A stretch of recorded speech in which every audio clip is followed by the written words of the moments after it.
ಸರ್ಕಾರಿ ಕಿರಿಯ ಪ್ರಾಥಮಿಕ ಶಾಲೆ ಶ್ರೀರಂಗನಮಟ್ಟಿ. ನಮ್ಮ ಶಾಲೆಯಲ್ಲಿ 21 ದಿನಗಳ ಓದುವ ಅಭಿಯಾನ ಕಾರ್ಯಕ್ರಮದ 21ನೇ ದಿನವಾದ ಇಂದು ದಿನಾಂಕ 17/9/2025 ಮೂರನೇ ವಾರದ ಚಟುವಟಿಕೆಯಾದ ಅಜ್ಜಿ ತಾತನಿಗೋಸ್ಕರ ಓದುವುದು. ಈ ಚಟುವಟಿಕೆಯಲ್ಲಿ ನಮ್ಮ ಶಾಲಾ ವಿದ್ಯಾರ್ಥಿಗಳು ಸಮುದಾಯದ ಅಜ್ಜಿಯ ಮತ್ತು ತಾತಂದಿರು ಆಗಮಿಸಿ ಮಕ್ಕಳು ಓದುವ ಕಥೆಯನ್ನು ಆಲಿಸುವ ಚಟುವಟಿಕೆಯಲ್ಲಿ ತೊಡಗಿರುವುದು. ನನ್ನ ಹೆಸರು ಭೂಮಿಕಾ. ನಾನು ಒಂದು ಕಥೆಯನ್ನು ಹೇಳುತ್ತೇನೆ, ಅಜ್ಜಿ ತಾತಗೋಸ್ಕರ. ಕಥೆಯ ಹೆಸರು ರೈತ ಮತ್ತು ಕೋಳಿ. ಒಂದು ಊರಲ್ಲಿ ಒಬ್ಬ ರೈತ ಇದ್ದ. ಆ ರೈತ ತುಂಬಾ ಬಡವ. ಅವನು ತುಂಬಾ ಸಾಲ ಮಾಡಿದ್ದ. ಅವನ ಮನೆ ಗುಡಿಸಲು ಅವನ ಹತ್ರ ಒಂದು ಕೋಳಿ ಇತ್ತು. ಆ ಕೋಳಿ ದಿನ ಒಂದು ಮೊಟ್ಟೆ ಇಟ್ಟಿತ್ತು. ಮಾರ್ಕೆಟಿಗೆ ಹೋಗಿ ಮಾರ್ಕೊಂಡ್ಬಿಡ್ತಿದ್ದ. ಹೀಗಿರುವಾಗ ದೇವ್ರ ಹತ್ರ ಹೋದೆ.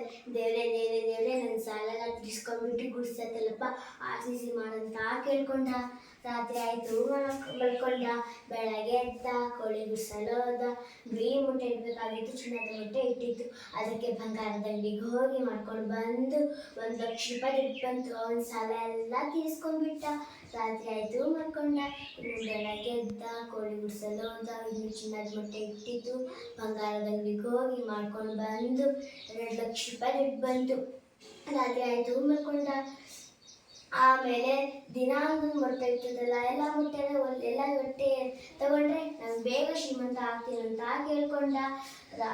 ಬೆಳಗಾಯಿತು, ಚಾಕು ಇಟ್ಕೊಂಡ, ಕೋಳಿ ಗುಡಿಸಲು ಹೋದ. ಕೋಳಿ ಕೊಯ್ದ. ಆಮೇಲೆ ಮೊಟ್ಟೆ ಬರೀ ರಕ್ತ ಮಾಂಸನೇ ಬರ್ತಿತ್ತು. ಅಯ್ಯೋ, ನಾ ಎಂತ ಕೆಲಸ ಮಾಡಿಬಿಟ್ಟೆ, ದಿನ ಒಂದು ಮೊಟ್ಟೆ ಕೊಡ್ತಿದ್ದಲ್ಲ, ನಾನೀಗ ಬೇಗ ಬಿಡುವ ಆಗ್ಬಿಡ್ತೀನಿ ಅಂತ ಹೇಳ್ಕೊಂಡ. ಅತಿ ಆಸೆ ಗತಿಗೇಡು, ಯಾವತ್ತೂ ಪಡಬೇಡಿ. ಧನ್ಯವಾದಗಳು. ನನ್ನ ಹೆಸರು ಕನಕ. ಅಜ್ಜಿ ತಾತನಿಗೋಸ್ಕರ ಕಥೆಯನ್ನು ಹೇಳುತ್ತಿದ್ದೇನೆ. ಕಥೆಯ ಹೆಸರು ತೋಳ ಮತ್ತು ಕುರಿಗಳು ಮತ್ತು ಹುಡುಗ. ಒಂದೂರಲ್ಲಿ ಒಬ್ಬ ಹುಡುಗ ಇದ್ದ. ಅವನು ಪ್ರತಿದಿನ ಕುರಿ ಮೇಯ್ಸಕ್ಕೆ ಹೋಗ್ತಿದ್ದ.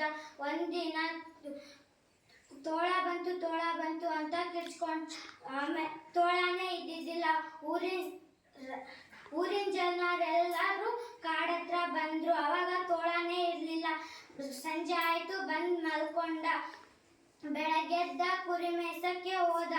ಆಮೇಲೆ ಇನ್ನು ತೋಳ ಬಂತು ಅಂತ ಕಿರ್ಚ್ಕೊಂಡ. ಅವಾಗ ಊರಿನ ಜನರು ಯಾರು ಬರ್ಲಿಲ್ಲ. ಆಮೇಲೆ ಆ ದಿನ ನಿಜವಾದ ತೋಳ ಬಂದಿತ್ತು. ಅವಾಗ ಹುಡುಗ ಜೋರಾಗಿ ಕೂಗ್ಕೊಂಡ.